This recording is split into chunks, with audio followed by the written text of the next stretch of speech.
নমস্কার বন্ধুরা, রাধে রাধে। তো ফিরে এসেছি আবার একটা নতুন মেকআপ লুক নিয়ে। আমি নিজে বৃন্দাবন সফর নামের যে সিরিজটা করছি সেটার আজকে সেকেন্ড ভিডিও ক্রিয়েট করব। তো সেই ভিডিওটা তোমরা এই লুকে দেখতে পাবে। তো চলো দেরি না করে ক্রিয়েট করে নিই আজকের লুক। তো বন্ধুরা, আজকে তোমাদেরকে একটা জিনিস আমি দেখাবো ভাবলাম, কিন্তু যাই হোক মানে তো আহ, কোনোভাবে ভিডিওটা আসেনি।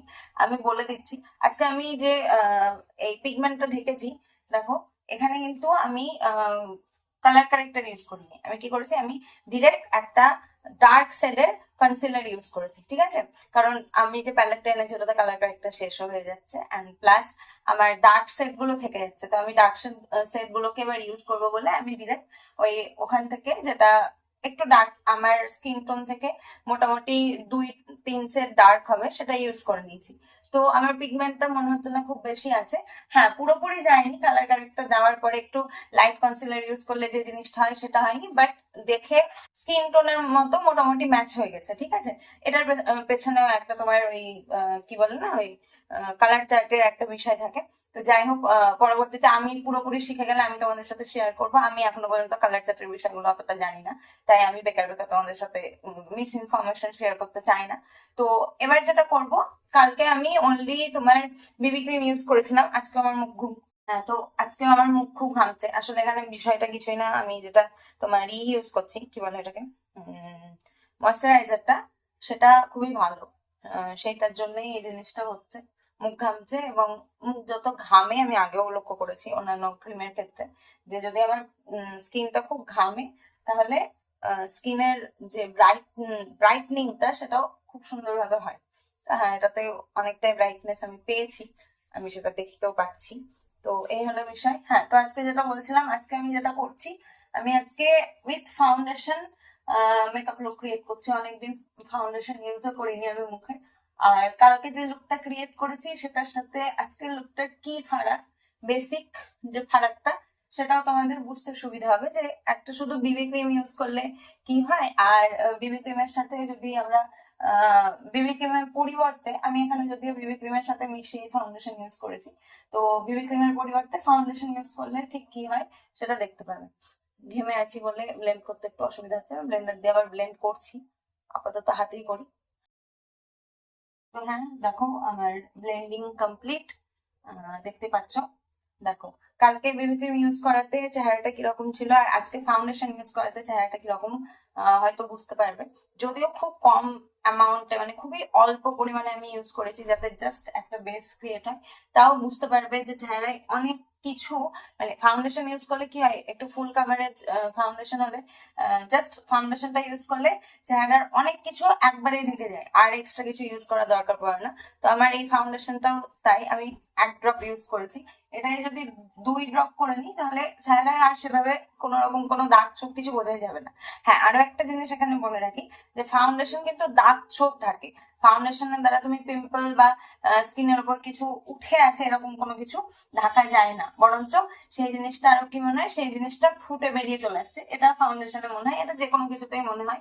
মাঝে দেখেছিলাম পিম্পল ঢাকার জন্য কি একটা স্ট্রাইটনেস স্টিক যেটাকে বলে বেরিয়েছিল, ওটা লাগিয়ে তারপর ফাউন্ডেশন ইউজ করা হচ্ছিল, যাতে ইভেন স্কিন টোন মনে হয়। আমি ইউজ করিনি, কারণ ভগবানের দয়ায় আমার মুখে পিম্পল নেই। তো সেই জন্য আমি কোনোদিন ইউজ করিনি, আমি বলতে পারবো না ওটা ইউজফুল কিনা। কেউ যদি ইউজ করে থাকে জিজ্ঞেস করতে পারো। তো হ্যাঁ, আমার বেস কমপ্লিট হয়ে গেছে। আমি এবার যেটা করবো, যেহেতু মুখ খুব ঘামছে, আমি একটু বেক করবো মুখটাকে, প্লাস তার সাথে চোখে তেমন আজকে কিছুই করবো না, আমি জাস্ট আইব্রো আঁকবো আর কিছু না। আর লিপটা ফুলফিল করবো, ব্লাশ ইউজ করবো আর কন্টুর ইউজ করবো। তো এই জিনিসগুলো করতে করতে আমি অন্য কিছু কথা বলতে চলেছি তোমাদের সাথে, তাই প্রথমে শেয়ার করে নিলাম যে আমি কি কি ইউজ করবো।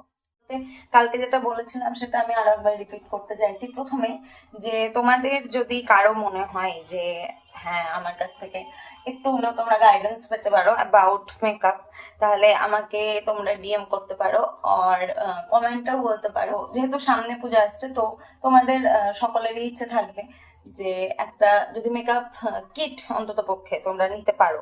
তো তোমাদের যেরকম বাজেট আমাকে মেসেজ করো, আমার জ্ঞানে থাকলে আমি অবশ্যই সেই বাজেটের মধ্যে যা ক্রিয়েট করা যাবে সেটা বলে দেবো।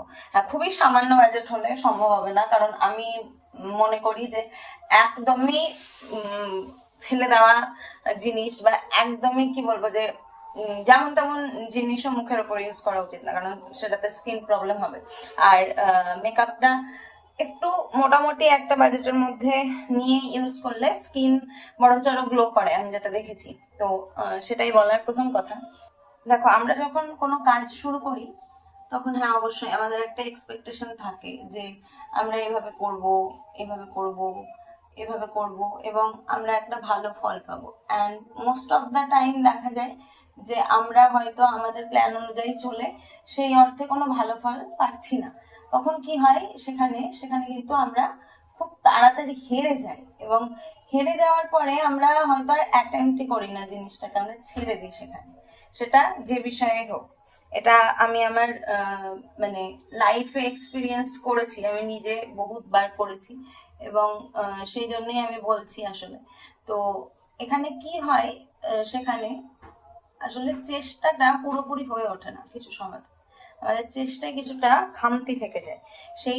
সেই চেষ্টার খামতিটার দরুন আমাদের হয়তো সেই সময় ফেলিয়ার এসছে, আমরা হয়তো আর একটু লেগে থাকলে এই জিনিসটা হয়ে যেত। হ্যাঁ, এটার পেছনে আরো একটা রিজন থাকে যেটা আমি রিয়েলাইজ করলাম যে কেন আমরা এরকম করি।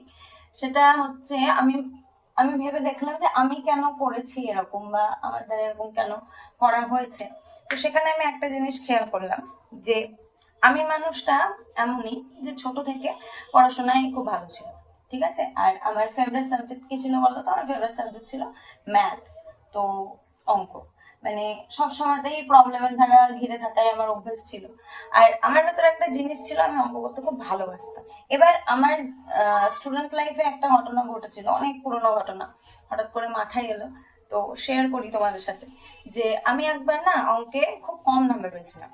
মানে আমাদের সময় সেই ইউনিট টেস্ট হতো, যারা আমার ওই এরার তারা জানবে যে আমাদের সময় ইউনিট টেস্ট হতো, এবং সেই ইউনিট টেস্ট গুলো খুব কম মার্কসের হতো, 10, 15, 20, 25 এরকম মার্কসের হতো। একটা 15 মার্কসের এক্সামে কি হয়েছিল যে আমি না খুব কম পেয়েছিলাম, মানে 50%ও মার্কস পাইনি, এতটাই কম পেয়েছিলাম। অ্যান্ড সেটা আমার লাইফে ফার্স্ট টাইম ছিল যে আমি ম্যাথে এতটা কম পেয়েছি। আমি মানে মার্কস যে ম্যাথে কম পেতে পারি এটা আমার ভাবনাতেই ছিল না। তো সেইবার কি হয়, সেইবার যেদিন খাতা দেখানো হয় সেদিন আমি স্কুলে যাইনি, ঠিক আছে। আমি হয় না বন্ধু বান্ধব বিয়া কারো থ্রুতে এরকম আমি খবর পেয়েছিলাম যে আমি এতটা কম পেয়েছি। অ্যান্ড ফার্স্ট রিয়াকশন আমার এটা ছিল হতেই পারে না, ইম্পসিবল। সেকেন্ড থটটা এরকম ছিল যে যে বলছে সে তো মানে হয় আমার খাতাটাও ভুল দেখেছে, না হলে সে আমাকে খেপানোর জন্য বলছে, এইরকম একটা আমার ভাবনা তৈরি হয় আমার মধ্যে। এবং আমি না ইউনিভার্সকে নানাভাবে কোয়েশ্চেন করতে থাকি যে এটা হয়েছে, মানে তখন জানতাম না সেটাকে ইউনিভার্সকে কোয়েশ্চেন করা বলা হয়, এখন শিখেছি তাই টার্মটা ইউজ করলাম যে এটা কি হয়েছে, সত্যি এটা হয়েছে, আমি এতটা কম পেয়েছি, হতেই পারে না। আর আমি যেহেতু মনে মনে ঠিক করছিলাম যে না হতেই পারে না, হতেই পারে না, তো কি করছিলাম বলতো, যেটা আমি ইউনিভার্স থেকে সংকেত চাইছিলাম যে তুমি এটা করো তাহলে আমি মানবো যে না আমি পাইনি, তা সেটাই হচ্ছিল আমার সাথে। যে যেমন কিছু একটা ছুঁড়ে ফেললাম, যদি পুকুরে পড়ে তাহলে আমি কম নাম্বার পাইনি, যদি পুকুরে না পড়ে তাহলে আমি কম নাম্বার পেয়েছি। এবার এমন একটা ডিস্টেন্স থেকে ছুটছি যে পুকুরে পড়বেই অফকোর্স। তো এই জিনিসগুলো করেছিলাম সেই 24টা ঘন্টা, বা মানে 24 ঘন্টা না, 12 ঘন্টা মতো। পরের দিন স্কুলে যাই এবং খাতা যখন দেখি তখন দেখি যে হ্যাঁ আমি সত্যি খুব কম মার্কস পেয়েছি। এবার এখানে এটা বলার পেছনে রিজনটা হচ্ছে যে দেখো, কম মার্কস পাওয়ার পর আমি দেখার পর আমি কষ্ট পেলাম, নিজের চোখে দেখে বিশ্বাস করলাম, সেটা একদিকে যেমন ঠিক, তেমন নিজের থেকে এতটা এক্সপেকটেশন রাখা যে আমি ভুল করতে পারি না, এটা কিন্তু ভুল।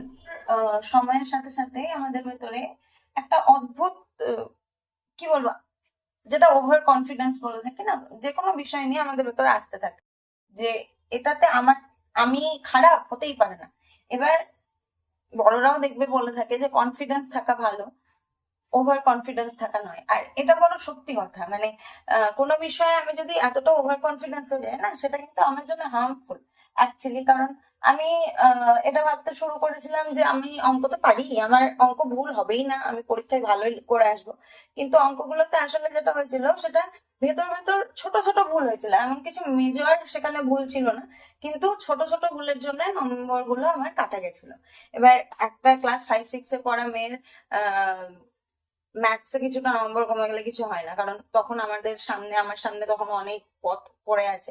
আমি তারপরে প্রিপারেশন নিয়ে অবশ্যই আমার গুরুর আশীর্বাদে এবং আমার যারা রয়েছেন বাবা মা সকলের আশীর্বাদে আমি মোটামুটি একটা মার্কস ভালো পেয়েই পাস আউট করি মাধ্যমিকে। সেই ক্লাসেও শেষ অবধি আমি মার্কসটা পেয়ে যাই। এবার হ্যাঁ, এখানে আমি মার্কসটা পাই কারণ তখন আমার গাইডেন্স হিসেবে যারা ছিলেন তারা আমাকে গাইড করেছিলেন সেভাবে। কিন্তু আমরা জীবনে আস্তে আস্তে যত বড় হয়ে আমাদের জীবন থেকে গাইডেন্স হারাতে থাকে, আমরা বুঝতে পারি না, তখন কিন্তু আমাদের সাথে আমরাই থেকে যাই।